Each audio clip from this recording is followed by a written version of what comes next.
नमो नमः बच्चों। कक्षा एकादशी संस्कृत कोर्स एकादशः पाठः स मे प्रियः।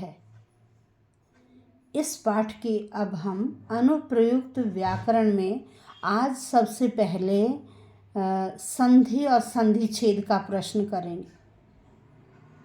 सबसे पहला एग्जाम्पल देखिए इस पाठ में। ये एग्जाम्पल दिया गया क्लेशः है जमा अधिकतर है जमा तेषाम। ये तीन शब्द हैं। क्लेशः है जमा अधिकतर है।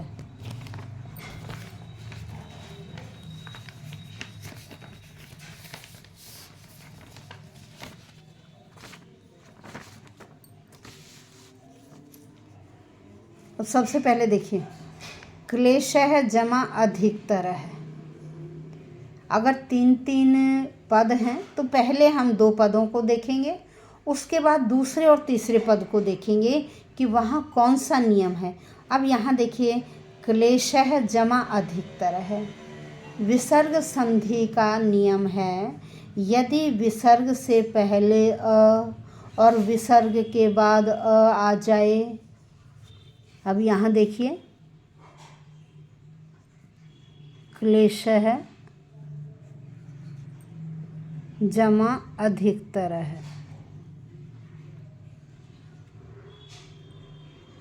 अधिकतर है। अब यहाँ देखो ये विसर्ग है, विसर्ग से पहले श में अ है और यहाँ ये अ है। नियम कहता है विसर्ग से पहले अ और विसर्ग के बाद अ आ जाए तो विसर्ग के स्थान पर ओ हो जाता है। विसर्ग के स्थान पर क्या होता है? ओ। और ये जो विसर्ग के बाद अ आ रहा था, इसके स्थान पर अवग्रह का चिन्ह हो जाता है। तो क्या बन गया भाई? इन दो पदों का क्या बना? क्लेशो। इस अ के स्थान पर आ गया ये धी क त रह। बन गया इतना। अब हम इससे आगे चलते हैं क्योंकि इन्होंने दिया जमा तेषाम। इतना हो गया। अब इससे आगे चलते हैं। अब यहाँ देखिए यहाँ क्या है? विसर्गों के बाद त आ रहा है। क्या है? विसर्गों के बाद त। विसर्गों के बाद जब त आ जाए तो विसर्गों के स्थान पर स आदेश होगा। याद रखिए विसर्गों के बाद यदि त आ जाए तो विसर्गों के स्थान पर स आदेश। अब देखिए क्या बना? ये इतना तो हमारा दो पद मिलने से बन गया। अब आगे क्या करेंगे? यहाँ से आगे का ये मैं लिख रही हूँ, ये र फिर आधा स फिर तेषाम। ये बन गया। मतलब इन दोनों को मिलने से क्या बना? रस तेषाम। अब हम पूरे को इकट्ठा कर देंगे। अब पूरे को देखिए, पूरे को इकट्ठा करेंगे। क्लेशो धिक तरस तेषाम। ये बन गया क्लेशो अधिक तरस तेषाम। क्लियर हो गया एक नियम। अब हम चलते हैं नंबर 2 पे। अनन्य नैव। अनन्य नैव। अब यहाँ देखो कौन से दो शब्द हैं?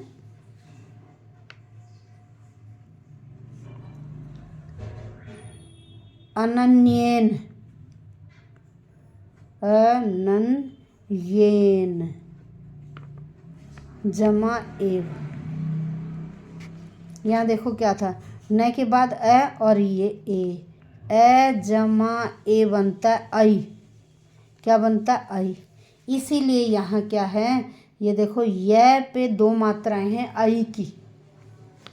अनन्येन जमा एव। अ और ए मिलकर आई बन गया। क्या बना? आई। अनन्येन जमा एव बन गया अनन्यैव। ये ठीक है। क्या बना, देखो ऐसे अनन ये न पे अब आई की 2 मात्राएं आ जाएंगी, ये बन गया अनन्य नैव। अब नंबर 3 पर देखिए श्रेयो ही, दोनों अलग अलग शब्द हैं।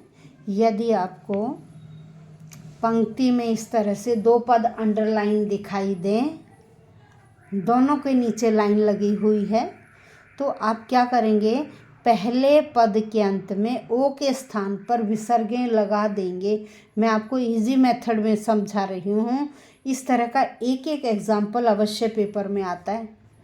जब आपके वाक्य के अंदर 2 पदों को अंडरलाइन किया गया है और पहले पद के अंत में आपको ओ की मात्रा दिखाई दे रही है, इसका मतलब यह संधि शब्द है। अब जब आप इसका विच्छेद करेंगे तो देखिए विच्छेद कैसे होगा। श्रेय है, ओ के स्थान पर विसर्गें लगा देंगे, बीच में प्लस का साइन और दूसरा शब्द एज इट इज लिखा जाएगा। श्रेय है ही, श्रेय है ही। अब नेक्स्ट देखिए ज्ञानात जमा ध्यानम, ज्ञानात जमा ध्यानम। अब यहाँ क्या है, वर्ग का प्रथम वर्ण है, इसके स्थान पर तृतीय वर्ण आदेश हो जाएगा। त का तृतीय वर्ण क्या, त थ द, क्या है तृतीय वर्ण द। अब देखो यहाँ ज्ञानात था तो यहाँ बन गया ज्ञानाद। अगर आगे स्वर होता तो यह हलंत हट जाता। अब आगे भी क्या है, व्यंजन है, तो हमने इस तरह से लिखा ज्ञानाद ध्यानम, ज्ञानाद ध्यानम। आज आपको 4 नियम बताए हैं, ये चारों एग्जाम्पल अच्छी तरह से समझ में आ गए होंगे, और नहीं समझ में आया तो दोबारा से वीडियो सुनिएगा, आपको ये बिल्कुल क्लियर समझ में आ जाएंगे। धन्यवाद।